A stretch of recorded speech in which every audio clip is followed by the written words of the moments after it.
আজকে ভীষণ সুস্বাদু একটা রেসিপি কাতলা পেটির কালিয়া আপনাদের করে দেখাচ্ছি। আসুন দেখে নিই এটা কিভাবে আমি করছি। নমস্কার, আমি শ্বেতা, আপনারা দেখছেন রাঁধুনি শ্বেতা। আমার আজকের রেসিপি হলো কাতলা পেটির কালিয়া। প্রথমে আমি এখানে 5 পিস কাতলা মাছ নিয়েছি, যেগুলোর ওজন হচ্ছে প্রায় 100 গ্রাম। এখানে টোটাল 500 গ্রাম মাছ আছে।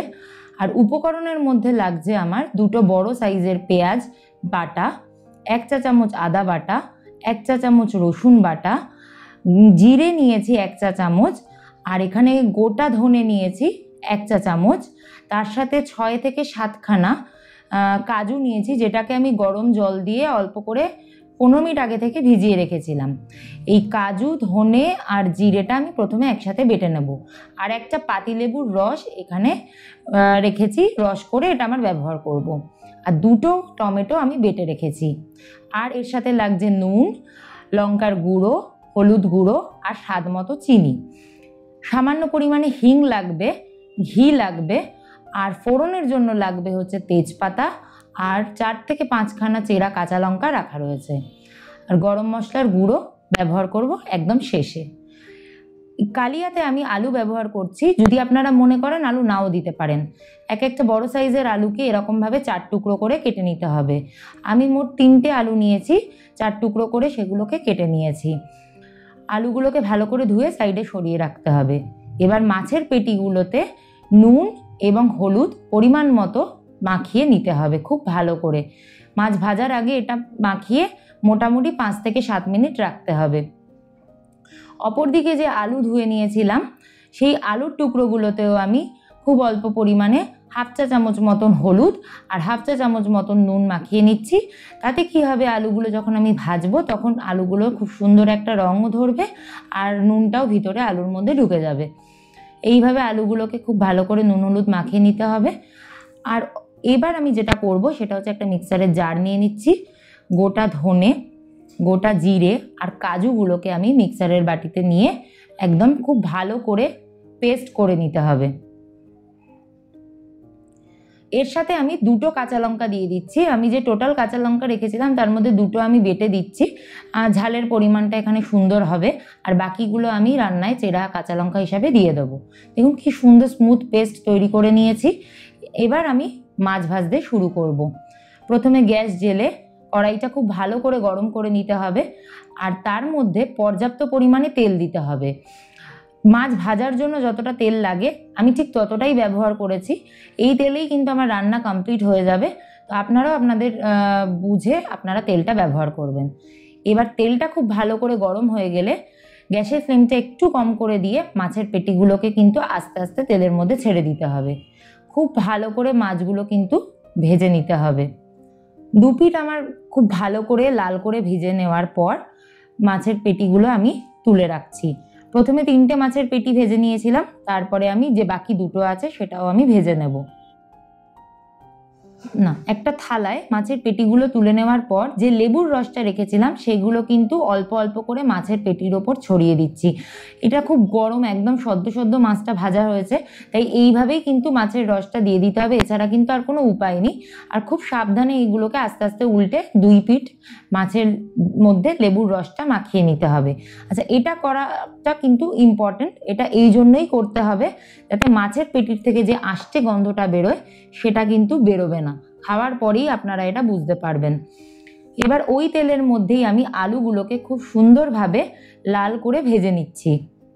আলুগুলো কিন্তু খুব সুন্দর করে ভেজে তুলে নিচ্ছি আবারও ওই থালায়, যে থালায় আমি মাছ ভেজে তুলে রেখেছিলাম। এবার আমি রান্নাটা শুরু করব। প্রথমে আমি ফোড়নের জন্য দেব হচ্ছে তেজপাতা। তেজপাতা যে রেখেছিলাম সেটা আমি ফোড়ন দেবো। এখানে কিন্তু আর কোনো কিছু ফোড়ন দেওয়ার দরকার নেই। আর চেরা কাঁচা লঙ্কাগুলোর মধ্যে একটা কাঁচা লঙ্কা আমি দিয়ে দিচ্ছি তেলের মধ্যে। এই সময় গ্যাসের ফ্লেমটা কিন্তু একটু কম করে নিতে হবে, নয়তো কিন্তু তেজপাতা দেওয়ার সাথে সাথেই তেলটা ছিটকে যাওয়ার সম্ভাবনা থাকবে। খুব ভালো করে এটা 1-2 সেকেন্ড ফ্রাই হয়ে যাওয়ার পর যে পেঁয়াজ বাটা করে রেখেছিলাম সেটা কিন্তু আমি তেলের মধ্যে দিয়ে দেবো। পেঁয়াজ বাটাটা দেওয়ার পর গ্যাসের ফ্লেমটা একটু বাড়িয়ে দিতে হবে, কারণ পেঁয়াজ বাটার মধ্যে যে জলটা আছে সেটা কিন্তু টানতে হবে। এবার একে একে রসুন বাটা, তারপরে দিয়ে দেবো হচ্ছে আমি আদা বাটা, এরপরে এটা কিন্তু খুব ভালো করে নাড়িয়ে এটা কিন্তু মশলাটার যে কাঁচা গন্ধটা আছে সেটা কিন্তু যতক্ষণ না চলে যায় ততক্ষণ অবধি কিন্তু এটা নাড়াতে হবে।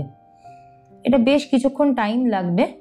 তার মধ্যে আমি এই যে বাটাটা করে রেখেছিলাম ধনে, জিরে আর কাজু, সেটাও কিন্তু দিয়ে দেবো। এই সমস্ত বাটা মশলা আগে এটা দিয়ে খুব ভালো করে কিন্তু কষিয়ে নিতে হবে। ঠিক ততক্ষণই কষাতে হবে যতক্ষণ না এর জলটা সম্পূর্ণভাবে টেনে গিয়ে তেলটা সাইড থেকে ছাড়তে শুরু করে। মিক্সারের বাটির গায়ে যে মশলাটা লেগেছিল খুব সামান্য একটু জল দিয়ে সেটা কিন্তু আমি ধুয়ে তার মধ্যে দিয়ে দিলাম। কোনো জিনিসই তো নষ্ট করা উচিত না, তাই জন্য এইভাবেই কিন্তু আমি মশলাটা ধুয়ে ব্যবহার করি। আচ্ছা, আমার চ্যানেলে কিন্তু আরও অনেক অনেক সুন্দর সুন্দর রেসিপি আছে, আপনারা কিন্তু ওটা অবশ্যই ফলো করবেন। আর কেমন লাগলো আমাকে কিন্তু জানাতে ভুলবেন না। এই সময় আমি স্বাদ মতো চিনিটা দিয়ে দিচ্ছি, নুনটা দিয়ে দিলাম। এখানে কিন্তু একটা জিনিস খেয়াল রাখতে হবে, যখন আমরা মাছ ভেজেছি তখনও পর্যাপ্ত নুন দিয়েছি, আলু ভাজার সময় নুন দিয়েছি, তাই নুনের পরিমাণটা কিন্তু সবসময় এখানে খেয়াল রাখতে হবে। হাফ চা চামচ মতন হলুদ গুঁড়ো দিয়ে দিলাম। আর মাছের সময়ও আমি হলুদ গুঁড়ো দিয়ে মাখিয়েছি, আলুও ভাজার আগে হলুদ গুঁড়ো দিয়ে মাখিয়েছি, তাই এখানে ঠিক এই পরিমাণই হলুদ গুঁড়ো রাখবে, তার বেশি লাগবে না। স্বাদ মতো লঙ্কার গুঁড়ো দিয়ে দিচ্ছি। এখানে চাইলে কাশ্মীরি লঙ্কার গুঁড়োও ব্যবহার করা যায়, আমি এখানে নর্মাল লঙ্কার গুঁড়োটাই ব্যবহার করেছি। এই সময় কিন্তু হিংটা দিয়ে দিতে হবে। হিংটা কিন্তু আমি প্রথমে তেলে দিইনি, এই সময় দিলে একটা খুব সুন্দর গন্ধ আসবে। আপনারা যখন এটা রান্না করে বাড়িতে সবাইকে খাওয়াবেন, আশা করি তাদের সবার খুব ভালো লাগবে। খুব ভালো করে মশলাটা কষিয়ে নেওয়ার পর আমি টমেটো বাটাটা দিয়ে দেবো এর মধ্যে।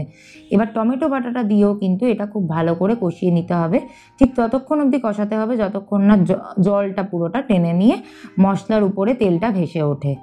বেশ কিছুক্ষণ বাদে আমি ঢাকা খুলে দেখুন একদম তেলটা উপরে ভেসে উঠেছে, জলটাও কিন্তু একদম টেনে নিয়েছে। এবার আমি যে আলুগুলো ভেজে রেখেছিলাম এই কষিয়ে নেওয়ার মশলার মধ্যে কিন্তু দিয়ে দেবো।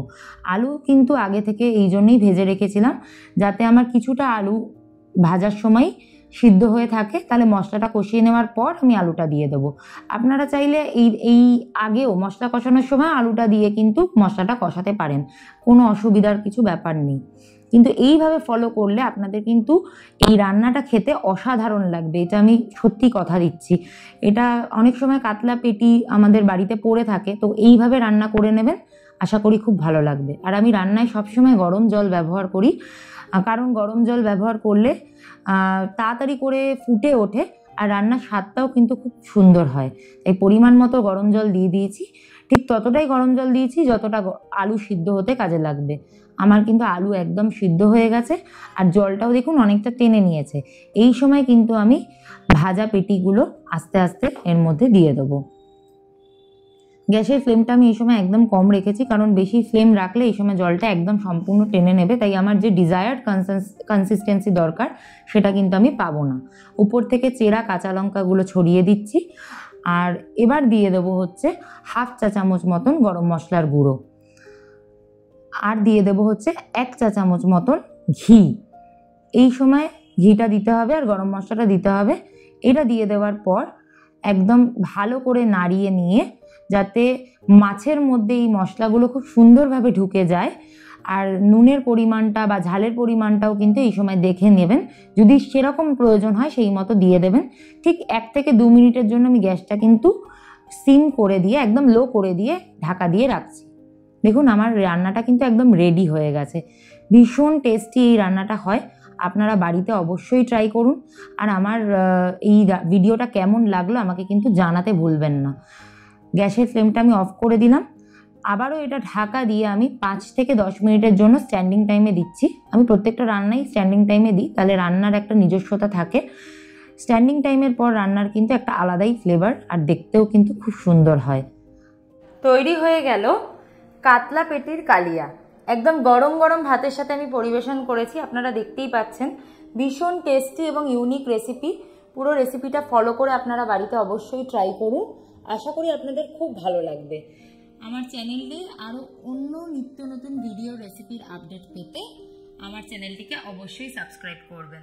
নমস্কার বন্ধুরা।